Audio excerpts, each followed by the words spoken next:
attacks us with nuclear weapons, danger will come not just from blast or heat or nearby radiation effect, but also from fallout.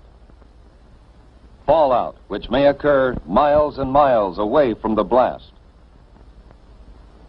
You need to know about fallout, what it is, how to detect it, and what to do to protect yourself against it.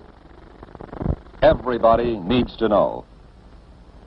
Yes, this does mean you. Watch and listen. One day, these facts may save your life. What is this fallout, anyhow? Just bits of radioactive fall out of the mushroom cloud of the nuclear explosion and settle on the ground. These bits of matter can be dangerous.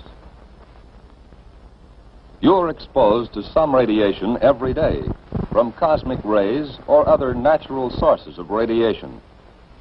These exposures are too small to hurt you.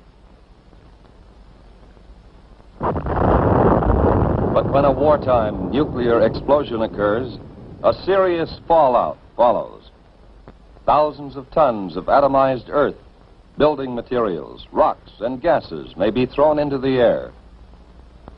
And the mushroom cloud containing them sometimes moves as high as 100,000 feet, nearly 20 miles up. Some of the radioactive particles spill out near the explosion site. Others may be carried for 10, 50, 100 miles or more. But how will you know if there is fallout? You can't hear, smell, taste, or see the radiation. But you yourself can detect the fallout particles that produce it. The easiest time to do this, without special instruments, is when the fallout is settling through the air. This starts any time from about 1/2 hour to several hours after the explosion, depending on how far away you are. And it continues to fall for an hour or longer. Usually you can see the fallout. So if there has been an explosion of a nuclear weapon within a few hundred miles of you, you should suspect every unusual concentration of dust in the air of being fallout. After an explosion in daylight, watch any unusual accumulation of dust. At night, put a white or light-colored plate outside.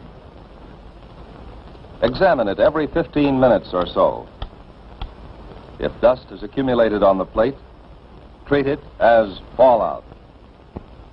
The particles in that fallout behave like miniature X-ray machines, sending out radiation in all directions. If there are many particles, and if you are exposed to them long enough, you will be hurt. Others will be watching for that fallout, of course. Experts will estimate the probable path and speed of approaching fallout and try to keep you posted.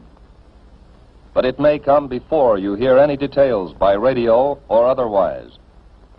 You must take precautions, whether you hear their reports or not.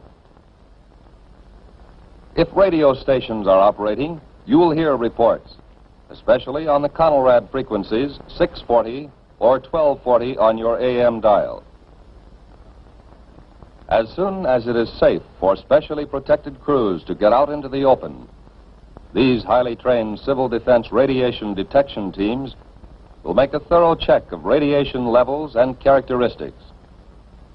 Those facts will be relayed to you by radio as fast as they come into civil defense headquarters in your area.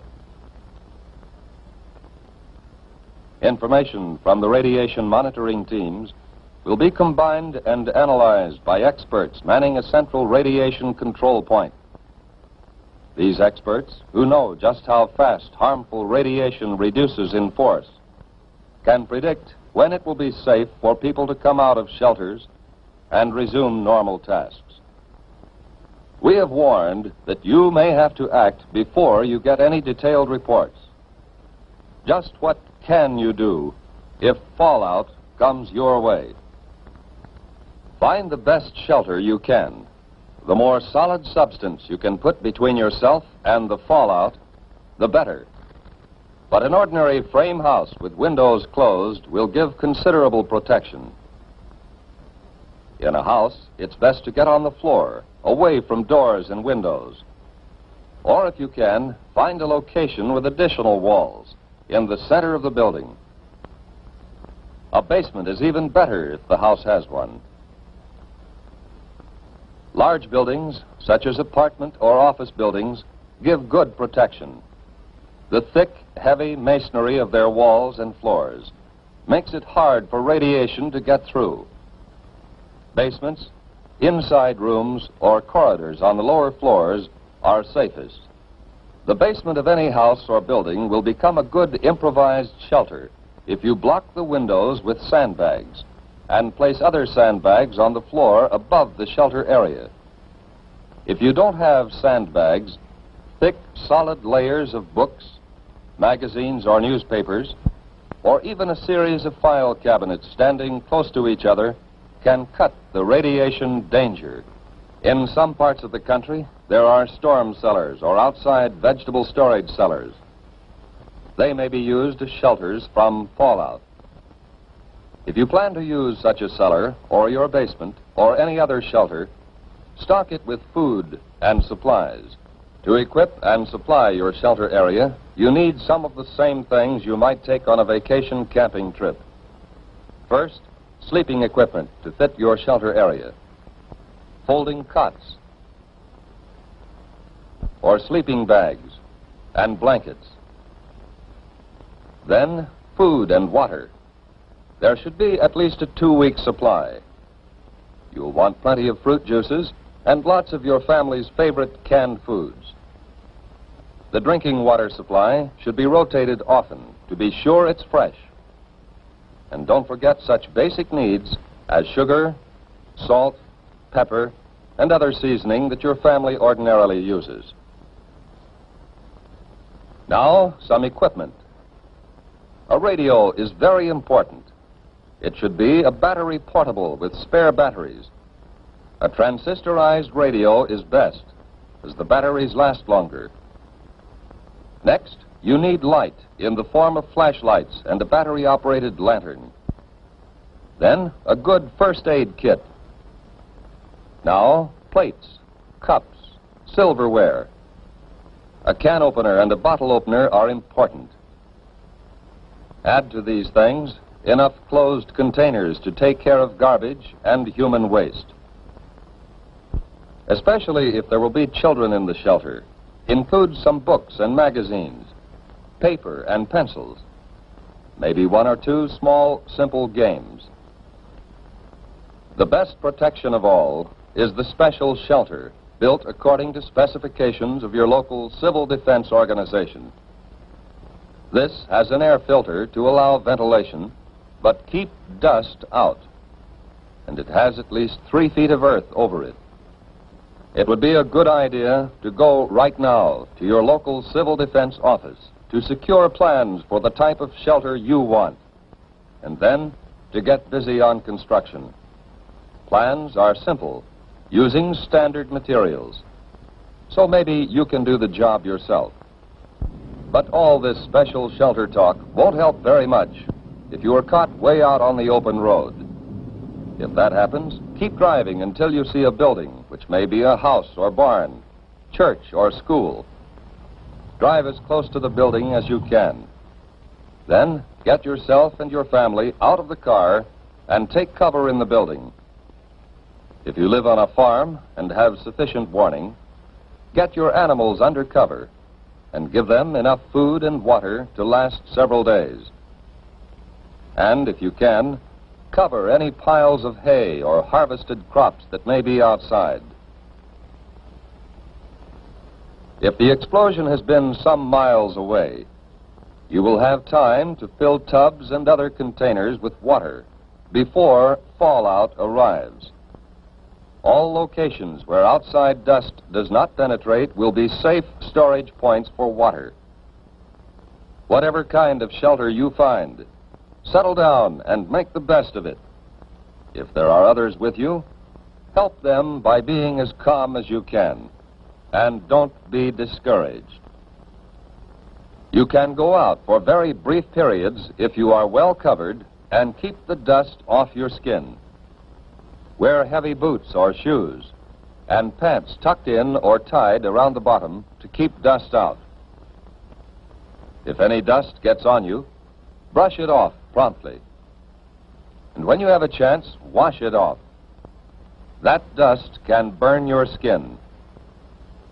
But what happens if you do get exposed to a great deal of fallout? Food or water has been contaminated by the dust. Internal damage may occur. When dust has been left on skin, there will be skin burns. When you have been near dust too long, there may be radiation sickness. Exposure can even cause death. If you have had considerable exposure, you will vomit and grow weak. But after a few hours, this sensation will pass, and by the next day, you may have had the last of it. Even if you have been exposed to excessive fallout, you may eat and drink just as you normally would. But don't force yourself. Whether you have had these symptoms or not, if civil defense radio announcements have said that radiation has been high in your section, keep an eye on your condition for the next few days. Watch especially for these developments in the 2 weeks following exposure. Return of nausea, sore throat, bruise spots developing without any known reason, loss of hair. These conditions, or nosebleed, or diarrhea, should be reported to a doctor or to the nearest first aid station set up under civil defense plans. Unless civil defense teams have warned that your area is still dangerously radioactive, you can get out and work to help yourself and help others. Although fallout can be deadly, your chances of avoiding damage from it are much better if you follow the directions we have given you. During an alert, keep your portable radio tuned to the Conelrad radio frequencies, 640 and 1240 on the AM dial, for the latest reports and advice. Right now, today, before there is an alert, take time to learn the Civil Defense 5 steps to safety. Learn warning signals and what they mean. Learn your community plan for emergency action. Learn protection from radioactive fallout. Learn first aid and home emergency preparedness steps. And learn how to use Conelrad, 640 or 1240 on the AM dial for official directions.